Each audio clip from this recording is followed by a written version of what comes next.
ఉన్నమ్మ ఉన్నందుకు ఏడిస్తే, లేనమ్మ లేనందుకు ఏడ్చిందంట. అలా ఉందండి మా ఫ్యామిలీ పరిస్థితి. మాకు దేవుడు అన్ని ఇచ్చినా ఇవ్వకపోయినా మా తల మీద జుట్టు మాత్రం ఫుల్‌గా ఇచ్చాడు. మా ఆయన సంపాదనంతా నెలకొచ్చేసరికి మా ఆయన హెయిర్ కటింగ్‌కు ఇంకా మా సిరోజలకు చుండ్రు, పేలు పట్టకుండా ఈ నూనె డబ్బాలకు పెట్టాల్సొస్తుందండి డబ్బంతా. ఈ నూనె డబ్బాలకు పెట్టాల్సిన ఖర్చు వేస్ట్ అనేసి భుజాల దాకే కట్ చేయించుకున్నాను నా జుట్టును. నా జుట్టు కట్ చేసుకున్న తర్వాత మా ఆయన కూడా ఫీల్ అవ్వలేదండి. పక్కింటి వాళ్ళు, ఎదురింటి వాళ్ళు అయ్యో! అయ్యో! అంత మంచి జుట్టు ఎలా నీకు మనసొప్పిందమ్మా అని నన్ను అరిచారు. వాళ్ళలా అరవటంతో నేనేదో తప్పు చేసిన దానిలాగా తలదించుకొని ఇంటికొచ్చి నేను ఒకటే అనుకున్నానండి.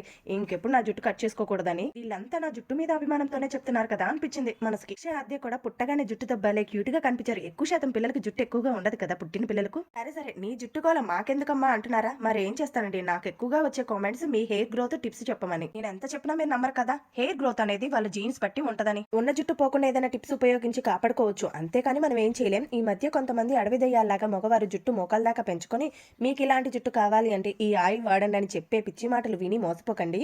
అది జరగని పని.